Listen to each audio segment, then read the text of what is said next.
서울의 12월, 매서운 바람이 거리를 휩쓸었어요. 한지수는 퇴근길에 지하철역을 빠져나오며 코트를 단단히 여몄죠. 32, 중소기업에서 5년째 마케팅 일을 하는 그녀의 삶은 단조로웠어요. 매일 같은 보고서, 같은 커피, 같은 한숨. 이게 내 인생의 전부인가? 지수는 혼잣말을 중얼거리며 서울역 근처 골목으로 들어섰어요. 골목 끝 허름한 담요를 덮은 노숙인이 눈에 들어왔어요.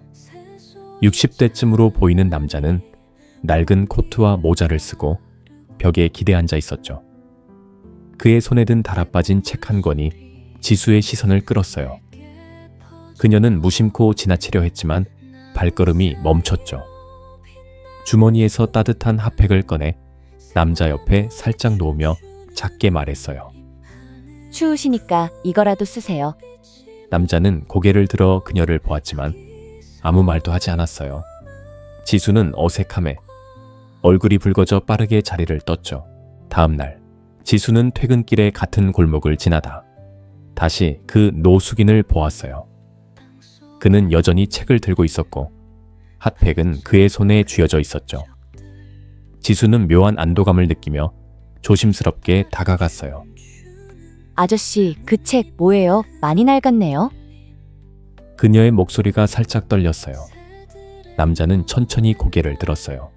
그의 눈은 깊고 어딘가 슬픔이 묻어 있었죠. 그냥 옛날 책이야. 시간 때우는 거지. 쉰 목소리엔 따뜻함이 섞여 있었어요. 지수는 망설이다. 편의점에서 산 따뜻한 캔 커피를 건넸어요. 날이 추우니까 이거 드세요. 남자는 커피를 받아들며 살짝 고개를 끄덕였죠. 고마워, 착한 아가씨. 지수는 어색하게 웃으며 집으로 돌아왔어요. 마음 한구석이 따뜻해지는 기분이었죠. 한가로운 주말 오후, 지수는 절친 윤서영과 동네 카페에서 만났어요. 따뜻한 라떼를 앞에 두고 지수는 노숙인 이야기를 꺼냈죠. 서영아, 나 요즘 퇴근길에 노숙인 아저씨 자주 봐. 날이 추워서 따뜻한 커피도 드렸는데 책을 읽고 있더라. 좀 신기하지 않아? 서영은 눈썹을 찌푸리며 말했어요. 지수야, 갑자기 왜 그래? 노숙인한테 커피 주고 그러는 거 위험할 수도 있어. 이상한 사람 아니야? 그녀의 말투엔 걱정이 묻어 있었지만 지수는 살짝 기분이 상했어요. 그냥 불쌍해 보여서 그런 거야. 게다가 평범한 노숙인은 아닌 것 같아. 눈빛이 달랐다고. 서영은 코웃음을 쳤죠. 눈빛? 지수야, 너무 감성적이야. 조심해야 돼. 지수는 더 말하지 않았지만 그 노숙인의 깊은 눈빛이 자꾸 떠올랐어요. 혹시 무슨 사연이라도 있는 걸까? 그녀는 혼자 생각에 잠겼어요. 며칠 동안 지수는 퇴근길에 그 노숙인을 자주 만났어요. 그녀는 매번 작은 친절을 베풀었죠. 따뜻한 빵, 장갑, 심지어 낡은 스카프까지. 남자는 늘 조용히 받아들였고 가끔 짧은 대화를 나눴어요. 아저씨, 그 책 다 읽으셨어요? 지수가 물으면 그는 희미하게 웃으며 대답했죠. 몇 번을 읽어도 끝이 안 나는 책이야. 그의 말투엔 묘한 무게가 실려 있었어요. 지수는 그 책이 궁금했지만 너무 깊이 캐묻는 건 신뢰 같아 조심했어요. 대신 그녀는 매일 조금씩 더 그에게 말을 걸었죠. 아저씨, 오늘은 좀 덜 추우시죠? 고마워요, 아가씨 덕분에. 그의 답은 짧았지만 점점 따뜻해졌어요. 그러던 어느 날 지수는 골목에 그 노숙인이 없는 걸 발견했어요. 담요와 책만 덩그러니 남아있었죠. 그녀는 이유 모를 불안감을 느끼며 주변을 둘러봤지만 그는 어디에도 없었어요. 혹시 무슨 일 생긴 거 아니야? 지수는 걱정스러운 마음에 담요를 챙겨 집으로 돌아왔어요. 집에서 담요를 펼치다 지수는 그 안에서 작은 메모지를 발견했어요. 떨리는 글씨로 이렇게 적혀 있었죠. 고마웠어요, 아가씨. 이태호. 지수는 그 이름이 낯설지 않다고 느꼈어요.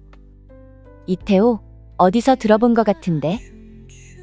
그녀의 머릿속이 복잡해졌어요. 그날 밤 지수는 이태호라는 이름을 검색해 봤어요. 오래된 기사 하나가 눈에 띄었죠. 20년 전 소설가 이태호가 바람의 언덕으로 문학상을 받고 주목받았지만 갑작스럽게 은둔했다는 내용이었어요. 지수는 대학 시절 그 책을 읽으며 눈물 흘렸던 기억이 떠올랐죠. 기사 속 사진의 남자는 지금의 노숙인과 닮아 있었지만 세월의 흔적 때문에 확신할 수 없었어요. 설마 그 아저씨가 그 작가일 리 없어. 지수는 혼잣말로 중얼거리며 컴퓨터를 껐지만 잠은 쉽게 오지 않았어요. 다음 날 지수는 회사에서 멍하니 시간을 보냈어요. 동료들은 그녀의 표정을 보고 물었죠. 지수 씨, 무슨 고민이 있어? 지수는 대충 웃으며 얼버무렸지만 마음은 여전히 그 골목에 머물러 있었어요. 며칠 뒤 지수는 서울역 근처 공원에서 우연히 그 노숙인을 다시 만났어요. 그는 벤치에 앉아 하늘을 바라보고 있었죠. 지수는 반가움과 걱정이 뒤섞인 마음으로 다가갔어요. 아저씨, 괜찮으신 거예요? 며칠 동안 어디 계셨어요? 남자는 천천히 고개를 돌렸어요. 그냥 좀 걸었지. 걱정 끼쳐서 미안하다. 그의 목소리는 평소보다 부드러웠어요. 지수는 용기를 내물었죠. 아저씨, 혹시 이태호 작가님이세요? 바람의 언덕 쓰신 그분? 그녀의 심장이 쿵쿵 뛰었어요. 남자의 눈빛이 흔들렸어요. 그는 한참 침묵하다 입을 열었죠.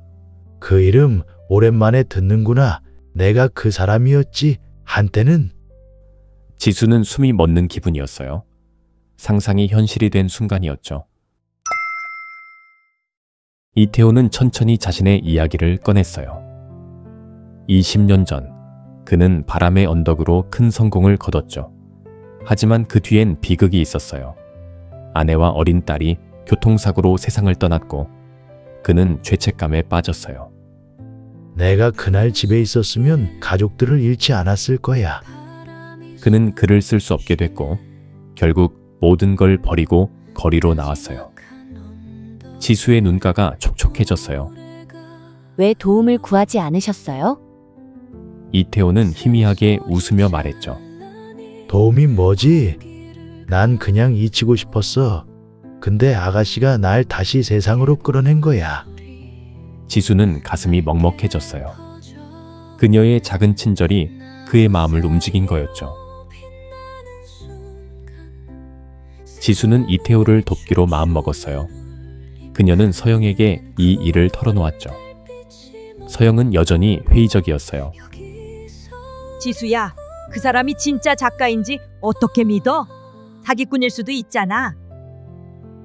지수는 단호히 대답했어요. 서영아, 난 믿어. 그 아저씨 눈빛이 진짜였어. 지수는 지역 복지센터를 찾아가 사회복지사 최민석을 만났어요. 민석은 따뜻한 미소로 그녀를 맞았죠. 도와줄 수 있어요. 그분이 원하시면 임시 거처와 지원을 연결해 드릴게요. 지수는 안도하며 이태호에게 이 소식을 전했어요. 이태호는 처음엔 복지센터의 도움을 거부했어요.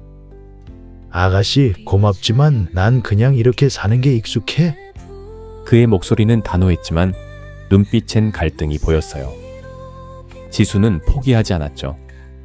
아저씨 이야기 세상에 알려야 해요. 다시 써보세요. 저는 아저씨를 믿어요. 지수는 낡은 노트북을 빌려주며 글을 써보라고 설득했어요. 이태호는 한참을 망설이다 노트북을 받아들었죠. 아가씨, 왜 이렇게까지 하는 거야?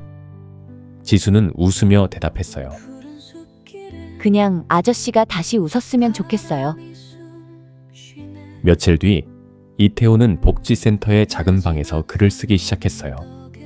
그는 거리에서 보낸 세월, 잃은 가족에 대한 그리움을 조심스럽게 적어 내려갔죠. 손이 떨렸지만 펜을 놓지 않았어요. 지수는 가끔 그를 찾아가 커피를 건네며 격려했어요.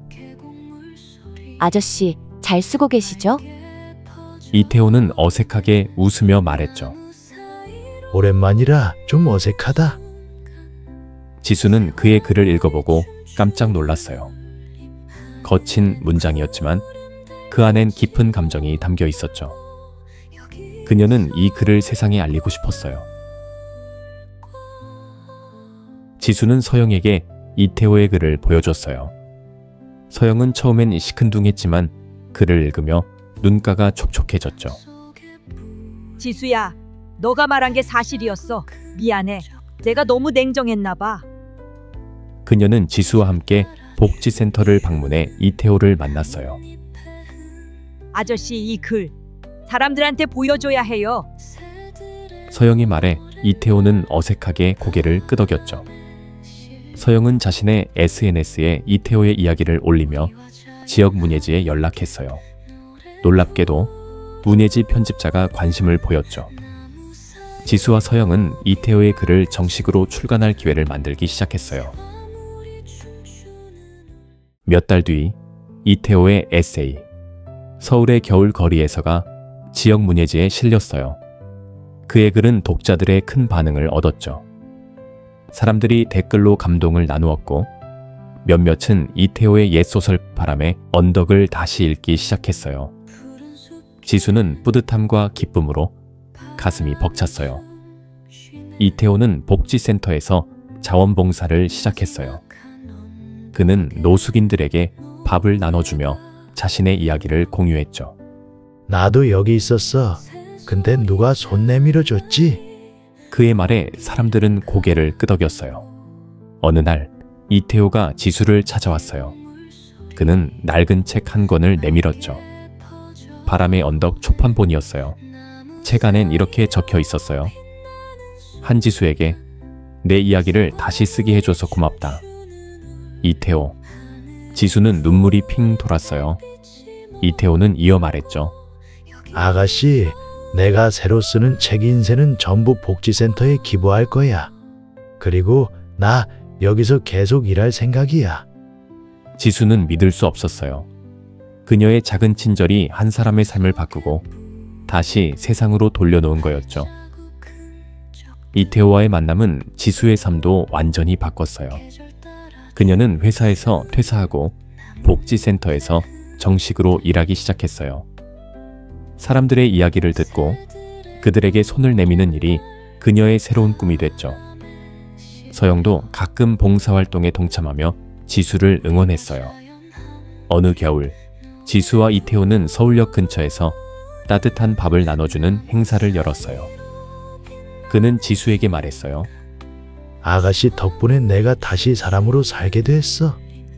지수는 미소 지으며 대답했죠.